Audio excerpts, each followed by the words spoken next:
Hey everyone, thank you for joining me for this new video. So I know that I had been going through like books, um, but I realized the ones that I was starting to talk about, everybody talks about. Like the video that I was gonna do today, I've seen like 5 other videos on. So I decided to branch out more and really take a risk. I feel like this is something that maybe might be a little more palatable for everybody. And it might be a little more exciting because I've not seen stuff about this very much. A couple things here and there, but not anything really touching on the heart of what it really means. So, I want to talk about media we don't talk about, not just like lost media, because like there's videos about that, and I think that's totally interesting. And I might touch on some of that because there is some that I really, really want to talk about because there's stuff I cannot find anywhere, and I want to know where I can find it. But then there's this stuff that you can find it. In fact, the movie that I'm going to talk about today, I just recently watched. I think for the second time, but this is the first time I actually like sat and really let myself get immersed in the story, and I can't wait to talk about it because it actually was really good. I'm gonna get into it. So, first thing we're gonna be talking about is a movie. It is called Untamed Heart. It's from 1993, rated PG-13, starring Christian Slater and Marissa Tomei, which, obviously most of us know them, but I feel like this movie was kind of pushed to the wayside. You had 1993, I mean, you had like Jurassic Park, and you had like the Batman movies were real popular around then. Like, there were certain things that were just more talked about. I would have been precisely 2 years old when this movie came out, so I have no recollection of when it actually came out. But I do I do remember like parts of it did seem familiar, and my mom was like, "Well, I watched it like when you were little, and you did watch it once before, but I think you were kind of doing other things." So I was like, "Okay, well, I'm gonna sit down. I'm gonna watch this." I had heard somebody talking about it, and I was like, "Is this a good movie?" And she's like, "Yeah, it's a great movie. I think you'll like it." And so let me tell you, I did. So let's get into it. I'm not gonna give spoilers because it is available right now on Tubi if you go right now. Um, and I would definitely recommend it. So I'm not gonna give you spoilers. I'm not gonna really get too much into, when we get near the end, I'm not going to tell you much. I'm not going to say much. But let's get into it. So, we have, like, from the opening, we see, like, this is classic 90s. We got the music, we got the hair, we got the makeup, we got the whole routine. And I'm here for all of it. She looks great. I love this outfit. So cute. So cute. So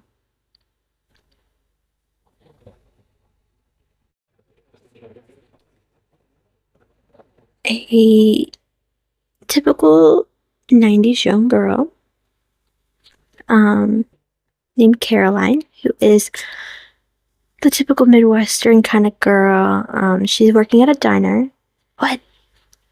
Can we talk about that she's working like third shift? You're talking like leaving work at like 3 in the morning. Ugh.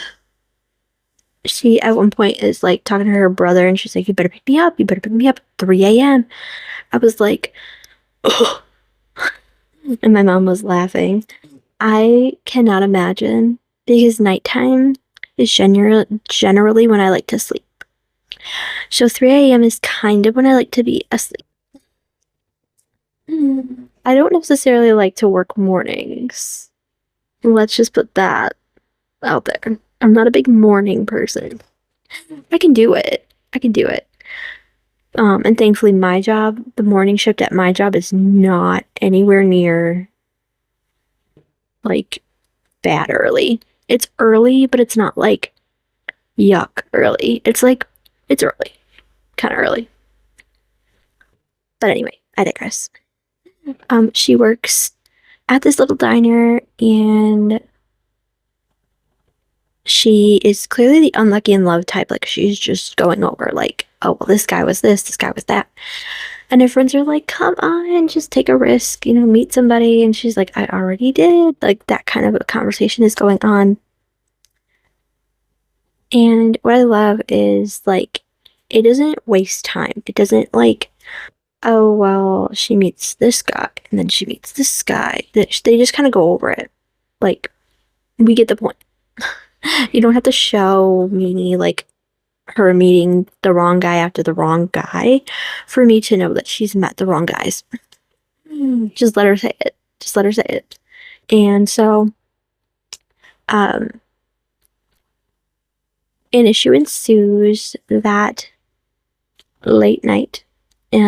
She is followed and antagonized by a group of guys who then she is saved from by a guy who she works with who everybody's like, he doesn't talk, he doesn't do it, but like she's going, oh well, I mean he seems like a nice guy, like and they're like, oh don't even, and she's like, I'm just saying he's a nice guy. Like it's that kind of a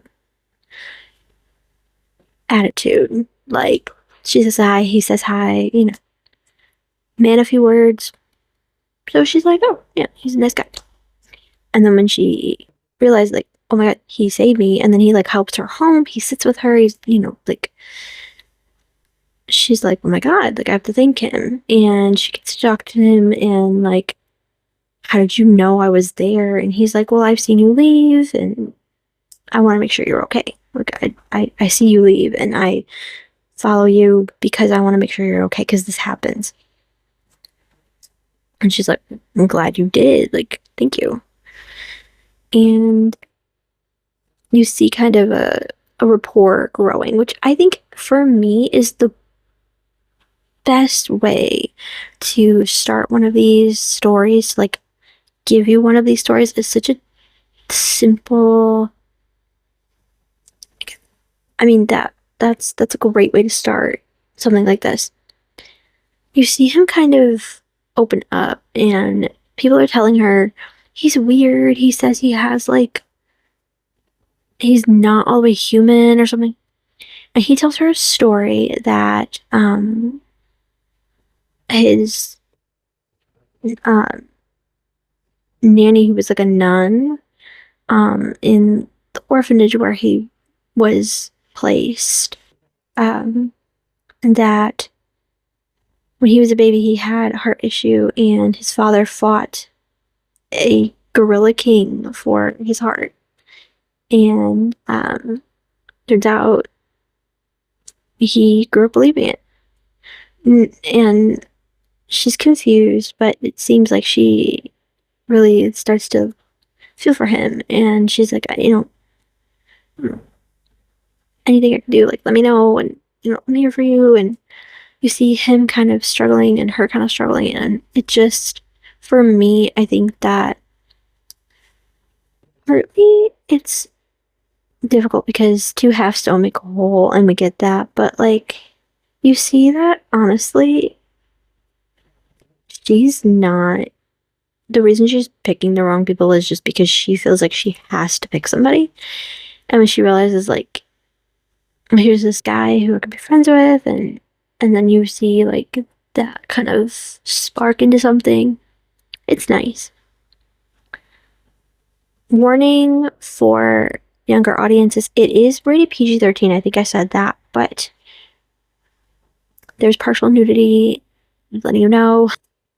And, we're all ladies here, we know, but it is frontal nudity, so just so you know.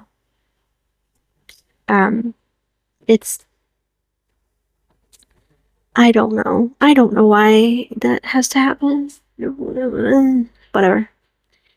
But thankfully, it's really the only thing that I could say, like, it's really, it's a weird moment. It's the only thing I will say. It's a weird moment, and it escalates quickly, and I don't understand why, and I don't get it, and but the story continues, and without giving you spoilers, I will just say that you start to see how much this guy has gone through and what a load he's carrying. And honestly, for me, that's where I feel like the story takes a turn, because like you have this main love story, yeah, but like it doesn't compare with this, like when you realize the gravity of what he's been dealing with all his life and just so quietly suffering. And I think that's what, in the end, you feel. And I think that's why it's so special. I think that's why it worked so well. I was reading on the IMDb that Johnny Depp could have played him, that he was somebody that they were looking for. I feel like this guy did better. I don't know. I don't think Johnny Depp could have done this the way that he did. I feel like maybe possibly, like, if we're looking at like today's standards, maybe somebody like a Miles Teller could have done it, or like Josh Hutcherson maybe, or maybe at that time period maybe Leo DiCaprio, but I feel like he wasn't big enough as far as like the stature. Leo kind of has this smaller stature, and for me, this character has a big stature. Like he's just larger than life in the way that he presents himself and the way that people see him. Like even the way the cinematography is, like you see him is like larger than, especially like in the scene where he's like, he comes out of the shadows and like gets the bad guys. You see he's like bigger than them, and they're like, whoa, crap. Like you can see, like at first they're gonna fight him, but then they're like, wait, he's too big. And so you gotta see like how that kind of probably was a factor in who they were gonna choose for this role, because I feel like that's what they wanted. At least that's what I got from it. Like I said, I don't want to give spoilers because I want you guys to go and watch it. I don't believe in spoilers. I don't believe in skip to the end if you don't want to hear the spoilers. I'm just not going to give them to you because I want you guys to go and see it. So it's available on Tubi. And it's not a long movie, but it's definitely worth the watch at least once. It also begins at Christmas time, but it is not a Christmas movie. So we're not in a Die Hard situation. This is not a Christmas movie. This is a great movie to watch like right before Christmas or right after Christmas, which is when I kind of watched it because we were watching it in like January. So perfect timing. What else can I say? I felt like Marissa Tomei did a good job with this like sort of Minnesota accent.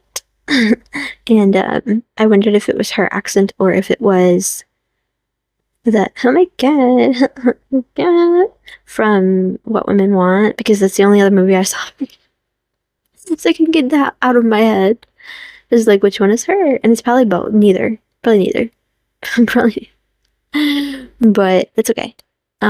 She did a good job. And I didn't understand though. One thing I didn't understand is how she was like that. Her